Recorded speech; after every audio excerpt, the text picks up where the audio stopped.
कि बच्चा मेरे से डेली वीडियो में एक चीज़ पूछता है, सर टाइम टेबल क्या होना चाहिए। मेरे भाई किसी भी चीज़ का है ना एक प्रॉपर टाइम टेबल नहीं होता।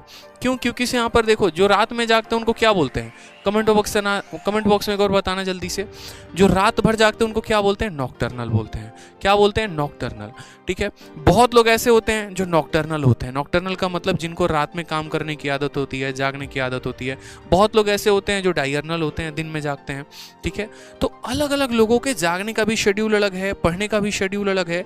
तो हम इसमें ऐसा कर ही नहीं सकते मेरे भाई कि ऐसा शेड्यूल बना ले जो सब फॉलो करें। लेकिन हाँ, इसमें हम अपने समय को, जो हम अपना समय है उसको हम डिवाइड कर सकते हैं कि मुझे मैथ को कितना टाइम देना है, मुझे इंग्लिश को कितना टाइम देना है, मुझे रीजनिंग को कितना टाइम देना है। जैसे मान लीजिए कि आप जब सुबह उठते हैं तो आपको पता है कि आपको डेली वोकैबुलरी को है ना 1 घंटे देना ही देना है, चाहे आप कुछ भी कर लीजिए।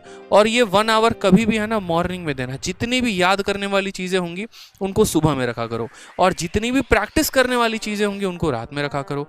ठीक है, तो रोज के सुबह में वोकैबुलरी को आपको 1 घंटा देना है। वोकैबुलरी के तुरंत बाद ग्रामर को किया करो। ठीक है, इंग्लिश को एक ही साथ निपटा लिया करो, फिर रात का झंझट नहीं रहेगा। ग्रामर को डेली का डेली 1 घंटा देना है। कैसे 1 घंटा देना है? तो क्या करना है, आप यहाँ सब्जेक्ट वाइज फिक्स कर लीजिए सर। और सब्जेक्ट वाइज कैसे फिक्स कर लीजिए? Topic chapter wise. इसमें चैप्टर वाइज ऐसे फिक्स कर लीजिए कि यार आज मैंने नाउन पढ़ा, ठीक है, तो मुझे नाउन जो है ना, जैसे मानो कोई सर से मैं पढ़ रहा हूँ तो उनकी वीडियोस भी मैंने खत्म कर दी, उनकी शीट्स भी मैंने लगा दी। और जैसे मानो कोई भी एक बुक मैंने हो गई, जैसे मानो मैंने नीतू सिंह से खत्म कर लिया या मिरर ऑफ कॉमन एयर से खत्म कर लिया। अब नाउन में मैं इतना कन्फर्म हो चुका हूँ कि कोई भी मुझे एक सवाल दे के दिखा दे, मेरे से गलती नहीं होने का है। ये तरीका होना चाहिए। ठीक है, कोई भी एक सवाल देके दिखा दे, गलती नहीं होगा तो नहीं होगा। ठीक है, ये होना चाहिए तरीका। ग्रामर में डेली 1 से 2 घंटे अगर आप दे रहे हो तो बहुत अच्छी बात है। फिर उसके बाद आप जो है फिक्स कर लो कि यार मैथ्स में डेली के डेली मुझे कितना टाइम देना है, तो कम से कम यहाँ पर 2 घंटे।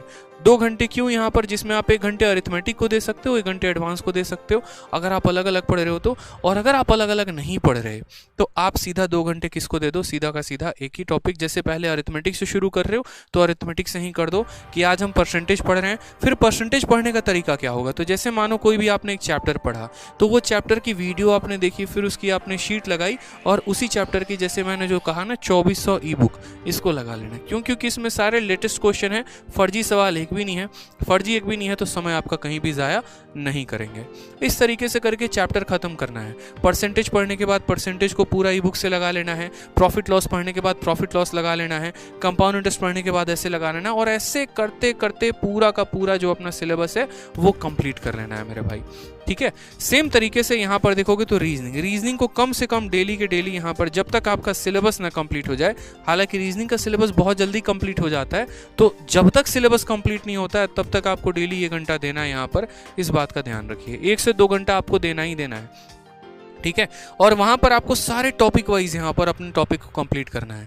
जैसे आज आप टारगेट कर लो कि अगले 3 दिन के अंदर मुझे कोडिंग डिकोडिंग खत्म कर लेना है, या सिलोगिज्म खत्म कर लेना है। जहां से भी आप पढ़ते हैं, जो भी क्लास आप अटेंड करते हैं, चाहे आपने विक्रमजीत सर का बैच ले रखा है या आप उनसे यूट्यूब पर पढ़ते हैं, तो आप उनसे पढ़ के उसके बाद उनकी शीट्स लगाइए और उनकी बुक लगाइए। आप ऐसे प्रैक्टिस कर सकते हैं। इसके अलावा कोई और सोर्सेज भी है आप, तो उसको आप टॉपिक वाइज और चैप्टर वाइज कंप्लीट किया करो, ये ज़्यादा फायदा होगा आपको। ठीक है, और रीजनिंग के बाद जीएस के लिए बहुत लोगों का मिथ यहाँ पर हो रहा है ना जीएस के लिए कि हम कैसे करें, क्या करें। तो मेरे भाई इतना ध्यान रखो, पढ़ना तो पड़ेगा, चाहे कुछ भी कर लो, पढ़ना तो पड़ेगा। ठीक है, आपको पूरा पढ़ना पड़ेगा, आपको पूरा पॉलिटी पढ़ना पड़ेगा, आपको पूरा ज्योग्राफी पढ़ना पड़ेगा, पूरा आपको हिस्ट्री पढ़ना पड़ेगा। आपको जो करना है कर लीजिए जनाब, लेकिन पढ़ना तो पड़ेगा।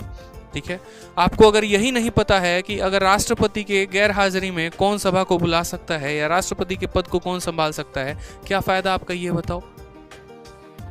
ठीक है, तो ये छोटी छोटी चीज़ें हैं। आपको जीएस करना है तो आपको कंप्लीट करना है। आप एक बार प्रॉपर तरीके से उसकी मदद ले सकते हैं। मैंने सीजीएल की जो मेरी स्ट्रैटेजी की वीडियो है उसमें मैंने प्रॉपर बता रखा है कि जीएस में कौन से सब्जेक्ट को आप कहाँ से पढ़ सकते हैं, और वो सारे वीडियोस फ्री हैं।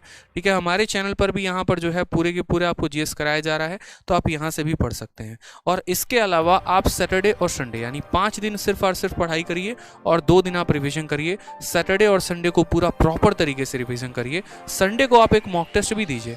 चाहे मैटर नहीं करता जनाब कि आपको संडे के मॉक टेस्ट में कितने आ रहे हैं, बट संडे को आप मॉक टेस्ट दीजिए ही दीजिए।